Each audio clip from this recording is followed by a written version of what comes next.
there's no clay in a playbook, or there's absolutely no bill that's going to solve all our problems. All right.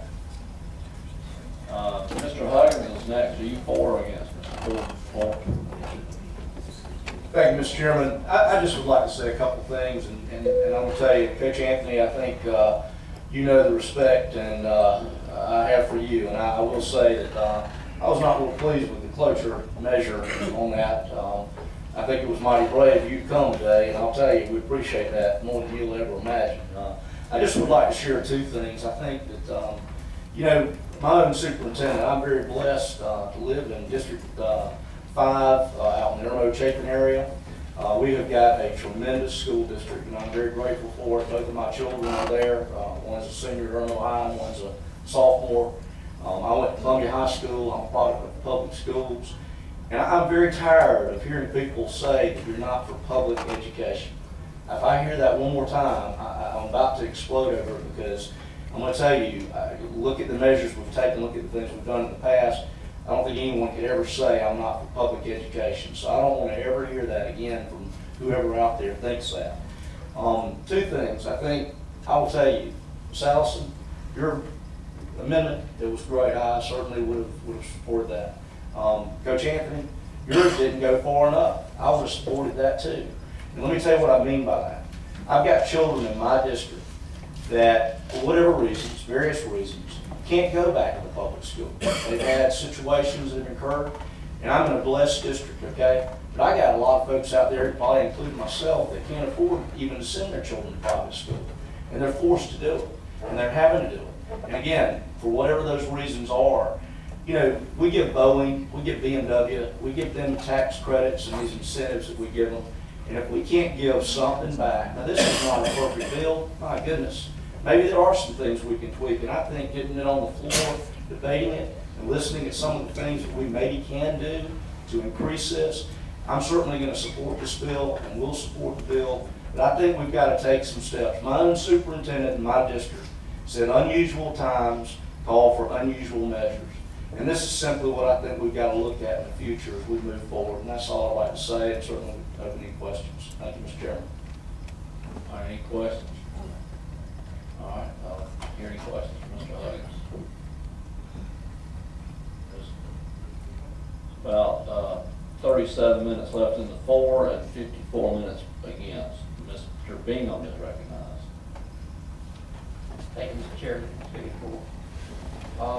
Let me just hit a couple of items real quick, and I know that we're getting, time is getting on and people want to go, but I think this is an important issue, like Coach Anthony has said. Let me thank you, Coach, for being here. Coach Anthony and Ms. Allison served with me on education, public education subcommittee, and I appreciate their work, and without them, we could not have done many of the things that we were able to do this year that was, I think, beneficial for public education, and I certainly respect and value what you're saying. But I do want to make sure that we don't leave here today with a misunderstanding or misinterpretation about where many of us are from. You know, no one, everybody has their own beliefs and reasons they bring into voting for things. Some are different than others, and they're all shaped by our opinions. But clearly, I am a huge supporter of public education in the state of South Carolina. My background, I spent 4 years on the school board before coming to this body. Last 2 years as chairman. I have fought for public education, will continue to do that. My wife is a school nurse. My sister is a teacher. My sister-in-law is a teacher, and all that's in the public school. My brother now serves on the school board in Lexington 2, where I come from, on the same board. I was only educated in the public school system, and my kids were only educated in the public school system, and they are now at Furman University and doing exceedingly well. And the public education system and our teachers have been absolutely phenomenal, and they have served me and my family extremely well. However, there are other instances, and there's other families where the public education system may not have worked well for them. And I think that it is, we're living in a society today where change is really a good thing. And I can give you an example. When I was on the school board, the issue, we had a situation in Lexington District 2 where we had 9 elementary schools, 4 middle schools, and 2 high schools.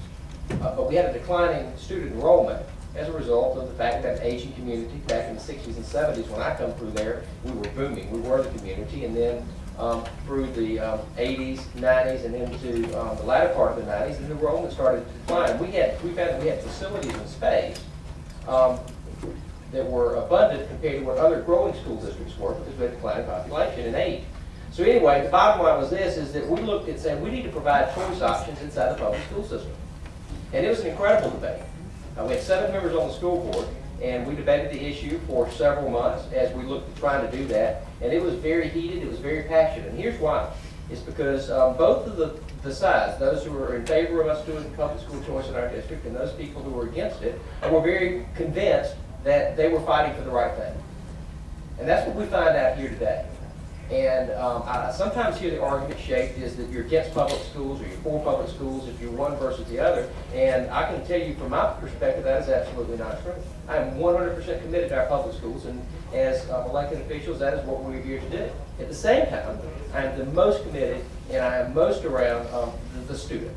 And it is what is best for that individual student. Here's what happened. We had a 4-3 vote to allow public choice inside of Lexington School District 2, 4-3. Now, the 3 people that voted against that were good people, and they were very convinced that change was going to be a bad thing. And they was concerned about change, as many of us often are.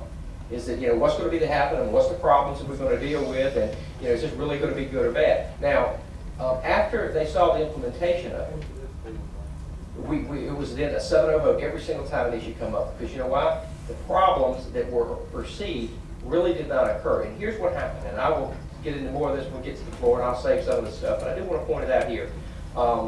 We were able to expose certain issues in certain schools as a result of choice.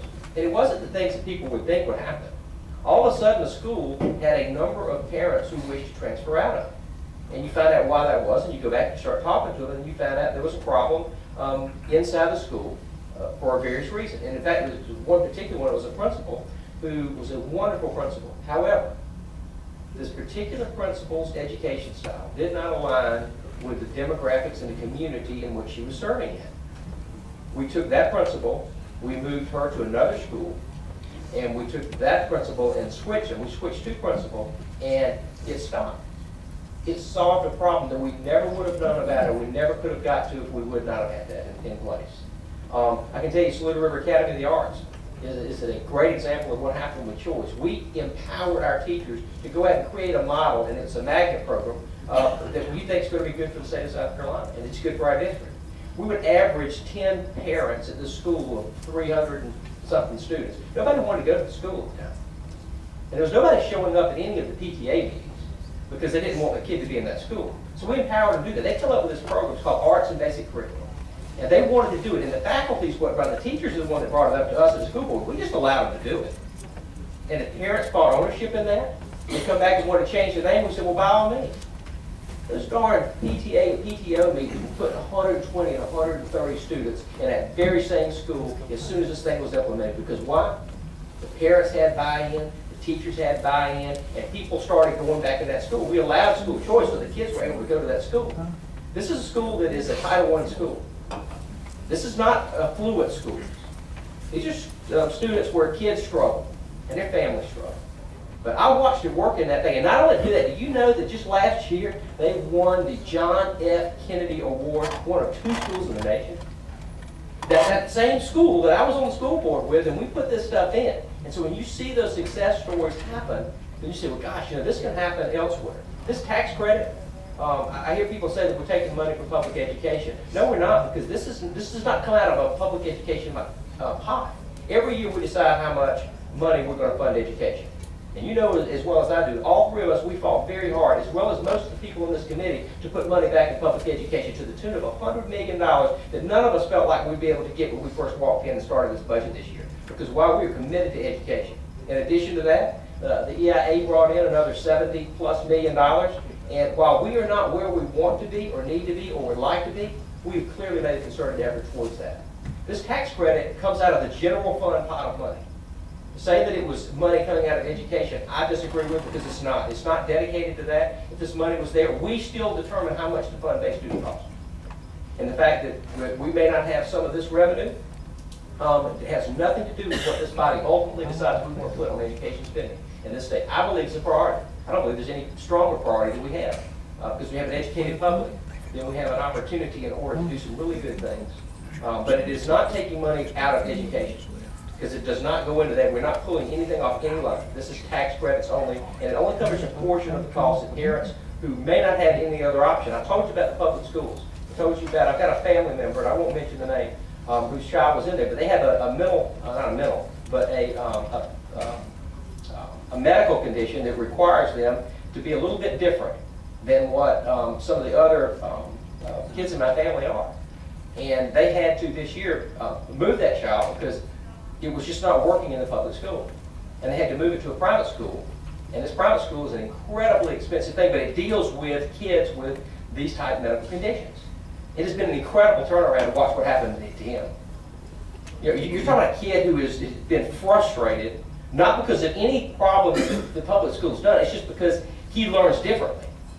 And the public school's got a lot of kids involved, and they can't always just tailor their program towards an individual. They have to educate the masses. And so here's this child, and to watch a child who has been frustrated and deemed almost a failure inside of our public schools, to go into a different environment to where they are very special at dealing with this condition. And all of a sudden, he will never ever does he want to go back. Because now he's got some success and he feels like he's got some worth. And he feels like he's got some value. And that's an important thing. I'll talk about when we get to the point, we'll talk about the autism bill and what we did. There was an article in the paper about some positive things that we did that really relates back. But I'm going to leave that to another day. But what I want to make sure that everybody comes away from today is that nobody thinks it's an attack or an assault on public education, because it absolutely is not. It is not, from my opinion. I can't speak for everybody. I can only speak for me. But I support it wholeheartedly. But I certainly support more than that the parents' right to make decisions for their child that they deem is in their very best interest, and what they feel like they need to do to get that child. Because there's nothing more frustrating than to see an opportunity your child to have, and that child be denied that opportunity, and you're the parent, and you're thinking, you know, if only I could have done this, he really could have helped my child. That is a frustrating feeling, and I would not want to be there or ever hinder a parent from doing that in any way, shape, or form. I think our public schools are incredible. I think they do a great job in most circumstances. There are some that they don't, and this will expose that, and it'll give us the opportunity, and sure, I'll take Coach Anthony's question. All right, he's got about 30 seconds. All right, let me ask you this question. Will all the public schools, the private schools, take that child you're talking about? I will make sure Mr. Anthony, it is supposed to be, the different ones, this one that I've mentioned in Family-Wise, that's a special one. Every single private school would not be able to do that. However, so it's not at the parents choosing, it's at Yeah. the schools choosing if they want it to be. No. We've got there. I like to look at the provisions in the bill, but if it's like the rest of them, there's a requirement that they have to take it. They can't cherry pick. That's the way that every bill is done before, and that's my understanding is in here. They cannot cherry pick the students. You got 10 minutes is up, Mr. Bingham. That's Ms. why the debate Allison. needed to be had. Ms. Allison. For or against? Mr. Chairman, I just want to close out on this note as far as I'm concerned today. I grew up in the public school system. I have a tremendous district in District 5 in Spartanburg County. I watch them every day with tremendous leadership, good teachers. In fact, the bad thing about it is that teachers want to go there and teach because they know they have good leadership and they have good support in that public school. I think what we have today is a wonderful opportunity across all lines of education for students. And I think, and I appreciate the fact that Representative Anthony, as well as Representative Bingham and Representative Huggins all said, you know, the focus of what we're here today for are the students. I will never forget going to a private school in Greenville County and walking in, and there were no seats in the school because every parent, grandparent, aunt, and uncle were there. It was standing room only. And you know, after it was over with, I asked one of the parents, why when you go into a private school, do you see so many parents? And I can go right down the street to a public school on a parents' night, and in many cases, they're void of parents being there. And the answer that came back to me is we have a tremendous investment not only in the education of our child, but also in the money that we're paying for our children.